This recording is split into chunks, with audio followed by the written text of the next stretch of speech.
बिहार में वैसे ही बाढ़ बहुत आती है और इस बार तो पहली ही बारिश में तमाम पुल खस्ता हालात में दिखाई दे रहे हैं। हमारे साथ बात करने के लिए मौजूद हैं बिहार के ग्रामीण कार्य मंत्री अशोक चौधरी जी।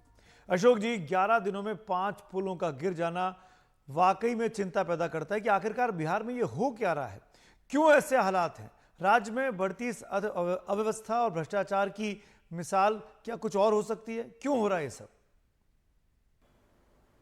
नहीं, देखिए सुमित जी, आई थिंक कि इसको थोड़ा क्लियर करना चाहिए। पुल तो एक्चुअल में एक ही किशनगंज में एक पुल जो कंप्लीट था, जिसका अंडर कंस्ट्रक्शन था, जिसका पुल तो बन चुका था, बट आई थिंक उसका जो रोड्स कंप्लीट नहीं हुए थे, वो पुल गिर गया था। उसके लिए हम लोगों ने एक टीम गठित की है और वहाँ पे जो 3 इंजीनियर्स हमारे थे, उनको तत्काल हम लोगों ने निलंबित भी किया है।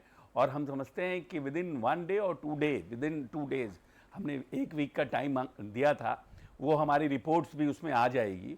और बाकी जहां 2 जगहों की जो बात हो रही है, वो एक तो बहुत पुल पुराना हमारा था और ऑलरेडी अप्रैल के मंथ में वहाँ के डिस्ट्रिक्ट मैजिस्ट्रेट ने हम लोगों को रिकमेंडेशन भेजा था स्टेट गवर्नमेंट को कि ये पुल की स्थिति बहुत ख़राब है, ये इस पुल कभी भी गिर सकती है, सो इसके बदले एक नया पुल का निर्माण किया जाए। और एसओएस उनका मैसेज आया था और वहाँ डिपार्टमेंट ने डीपीआर भी तैयार किया, but unfortunately just because of elections और मॉडल कोड ऑफ कंडक्ट हम लोग उसको टेंडर हम लोग कर नहीं पाए।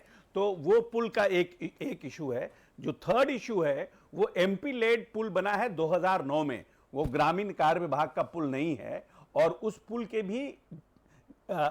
के भी हालत खराब होने की खबर थी, बट हम लोगों ने जो अभी प्राइमा फेसी पता किया है कि ओवरलोडेड जो ट्रक्स थे, उसके चलते अभी बरसात में वो इश्यूज हुआ है। बट हम कल एक डिपार्टमेंट के स्तर पर एक बड़ा रिव्यू करने जा रहे हैं और इन सब चीज़ों पर भविष्य में कैसे हम लोग और कंट्रोल बना सकते हैं और जो एसओपी है उसको कैसे हम लोग फॉलो अप कर सकें, उसके लिए एक हाई लेवल मीटिंग कर रहे हैं। और उसके बाद हम लोग इस पर एक निर्णय करेंगे और नए पुल जो हमारे जर्जर हालत में हैं, उसको प्रायोरिटी पर हम कैसे बना पाएं, उसका एक निर्णय करेंगे। अशोक जी, जितने पुलों की घटना हुई है बीते 2 हफ्तों में, आप कह लीजिए, ये सब के सब नीतीश कुमार के शासनकाल के दौरान ही बने। वो लगातार सीएम है उत्तर राज्य के, उनको सुशासन बाबू का टैग मिला हुआ है। आपको लगता नहीं है कि ये कैसा सुशासन है जहां पर भ्रष्टाचार इस हद तक दिखाई दे रहा है कि पुल बनने के पहले बह जा रहे हैं, जो बने हुए हैं वो मेंटेन नहीं हो पा रहे हैं? अगर आप देखिएगा, if you will see it, there are more than 1 lakh pool has been created in last 18 years of Nitish Kumar. If you are quoting Nitish Kumar as a Sushashan Babu, and then you are quoting ki why it is happening, then I have to explain you things, because it is necessary. People of viewers of India should know that what you are asking and where you are taking this issue. 18 साल में लगभग 1.5 से 2 लाख पुलों का निर्माण इस प्रदेश बिहार में हुआ है और ग्रामीण कार्य विभाग के माध्यम से कुछ पुल एमपी लेड फंड से बनते हैं, जिसकी जवाबदेही ग्रामीण कार्य विभाग के पास नहीं है।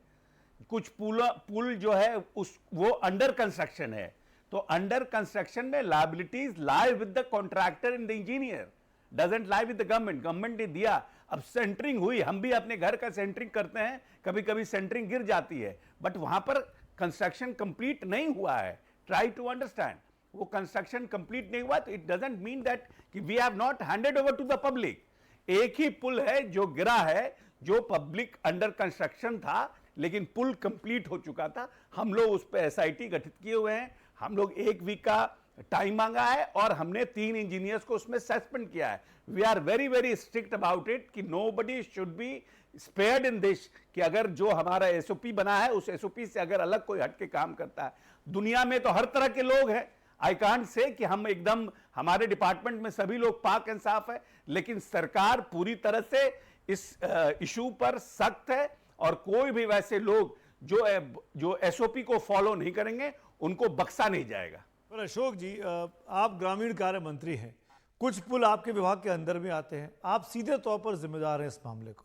मैं बड़ा सीधा सवाल आपसे पूछना चाहता हूं, क्या अब आप ये गारंटी दे सकते हैं राज्य के मंत्री होने के नाते, कैबिनेट मिनिस्टर होने के नाते, कि अब कोई और हादसा नहीं होगा पुल का? I have got a charge of this department only 3 months back. Fair enough. और 3 महीने पहले से जो हमारी सरकार ने जो ग्रामीण कार्य के पुलों का निर्माण किया है, मैं कह रहा हूं 2 लाख से ऊपर पुल का निर्माण हुआ है इन 18 वर्षों में। अब 1-2 पुल जो पुराने हैं, 15-20 साल पुराने हैं, उसमें कुछ कमियां हुई हैं, और बाकी जो पुल हैं वो अंडर कंस्ट्रक्शन है, they are not completed. Try to understand, if it has been completed and handed over to the public, then things are different. But if the pool is under construction, but yet I am telling you, we are not going to spare anybody in the state who is not going to follow the SOP. भविष्य में अगर नए पुलों का निर्माण हो रहा है तो उसमें यह बात को ताकीद रखा जाएगा कि कोई भी व्यक्ति, चाहे कोई इंजीनियर या कोई ठेकेदार, ऐसा काम ना करे जिससे सरकार को एम्बैरेसमेंट फेस करना पड़े। और बड़े मेहनत के बाद हम लोग जनता के साथ जुड़े हुए लोग हैं, बहुत पुल से बहुत लंबे संघर्ष के बाद पुलों का निर्माण होता है, और पुल के निर्माण होने के बाद जनता में खुशी होती है, और अगर पुल गिर जाता है तो सरकार के प्रति और जो सरकार में लोग बैठे हैं उनके प्रति गैर जिम्मेदाराना भाव जनता के प्रति बनता है। इसीलिए मैं पूरी जिम्मेदारी से कह रहा हूं कि आने वाले समय में पूरी तरह से हम अपने विभाग के एसओपी को फॉलो करेंगे, और जो लोग भी भ्रष्टाचार में लिप्त होंगे उन पे सख्त से सख्त कार्रवाई करेंगे। क्योंकि इस पूरे खेल में नेताओं का नाम आता है, कॉन्ट्रैक्टर्स का नाम आता है, सरकारी कर्मचारियों की मिलीभगत की बात भी सामने आती है। मैं ये एश्योरेंस चाहता हूं, इन लोगों पर अगर साबित हुआ तो कार्रवाई होगी ना, और कब तक हो जाएगा? देखिए, हमने अभी तो जो भी हमारे यहाँ जो पुल, फर्स्ट जो पुल गिरा था किशनगंज में, जो the pul which was almost constructed, उसका जो हुआ है उसमें हम लोगों ने एसआईटी गठित की है। 1 हफ्ते के अंदर रिपोर्ट आएगा। हमने ठेकेदार सहित जितने इंजीनियर्स हैं वहां पे इन्वॉल्व थे उनको निलंबित किया है उनके पास, और अगर इनकी संलिप्तता पाई जाएगी, I am saying this on air, अगर इंजीनियरों की संलिप्तता पाई जाएगी तो निश्चित रूप से उनको सर्विस से भी हम बर्खास्त करेंगे, और ठेकेदार की संलिप्तता पाई जाएगी और उनके जो हमने आईआईटी की टीम बुलाई है, आईआईटी की टीम की फाइंडिंग में यह पता चलेगा कि जो हमारा एसओपी था पुल बनाने का उसको फॉलो नहीं किया गया, तो हम आपको ये वादा करते हैं कि ठेकेदार के ऊपर भी एफआईआर दर्ज होगा, क्रिमिनल एफआईआर फाइल करेंगे सरकारी धन के दुरुपयोग का।